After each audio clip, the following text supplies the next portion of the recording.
বেগুন ভর্তা দক্ষিণ এশিয়ার একটি জনপ্রিয় ঐতিহ্যবাহী খাবার, যা মূলত পোড়ানো বেগুনের সাথে পেঁয়াজ, সরিষার তেল ও মরিচ মিশিয়ে তৈরি করা হয়। প্রাচীনকাল থেকেই এই অঞ্চলে বেগুন পোড়ানো বা ভর্তা করে খাওয়ার প্রচলন রয়েছে, যা এর ধোঁয়াটে স্বাদের জন্য পরিচিত। বেগুন দক্ষিণ এশিয়ার একটি আদি উদ্ভিদ। শতাব্দীর পর শতাব্দী ধরে গ্রামীণ বাংলায় বেগুন আগুনের আঁচে পুড়িয়ে ভর্তা করার প্রচলন রয়েছে।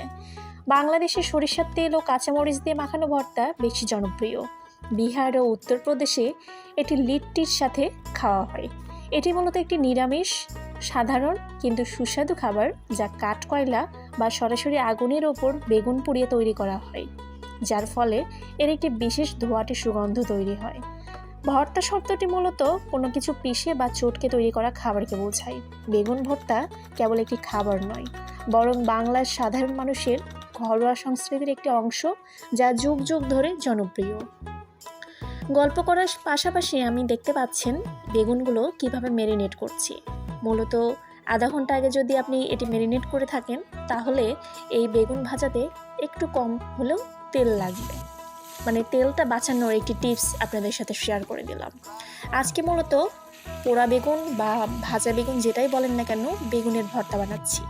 যেহেতু আমি চুলায় রান্না করি না, মানে গ্যাসের চুলায় রান্না করি না, তো আমি যেহেতু কারেন্টের চুলায় রান্না করি, সে কারণে বাধ্য হয়ে ভেজে রান্নাটা করতে হচ্ছে। এটা কিন্তু পোড়া বেগুন হলে আরও বেশি মজা লাগে খেতে। তো আমি এখানে সব কিছু ভালোভাবে ম্যারিনেট করে নিলাম। একটু রসুন আস্ত রেখেছি, লবণ, হলুদ, মরিচের গুঁড়া, একটু রাঁধুনি মাংসের মশলা মিশিয়ে সব কিছুক্ষণ রেখেছিলাম। এরপর সরিষার তেল গরম করতে দিয়েছিলাম পাত্রে। তেলটা যখন গরম হয়ে আসবে, তখন এগুলো একে একে আমি ভেজে নিব সুন্দর মতো এপিট ওপিট করে। আর ভাজাটা একটু ভালোভাবে হতে হবে, কড়া ভাজা হলে খুব ভালো হয়। আর আপনারা চাইলে কিন্তু এটি ভাতের সাথে, অনেকে রাইস কুকার কিংবা পাতিলেও আপনারা যখন ভাত রান্না করেন, তখন একসাথে বেগুনটাও সিদ্ধ করে নিতে পারেন চাইলে। অনেকে অনেক রকমভাবে খেয়ে থাকেন, তো আমি আজকে চেষ্টা করলাম একটু ভেজে ভর্তাটা করতে, দেখা যাক কেমন হয়। তো আমি একটু পেঁয়াজ কুচি করে নিয়েছি। এরপর যখন ভাজা হয়ে যাবে বেগুনগুলো, এক পিস করে আমি সাবধানতার সহিত উঠিয়ে নিচ্ছি। তো এখানে শুকনো মরিচটা অলরেডি ভেজে নিয়েছি, সাথে একটু লবণ অ্যাড করেছি। এরপর সুন্দর মতো মিক্স করার পালা। আপনারা চাইলে এটি ব্লেন্ডারও ব্লেন্ড করতে পারেন।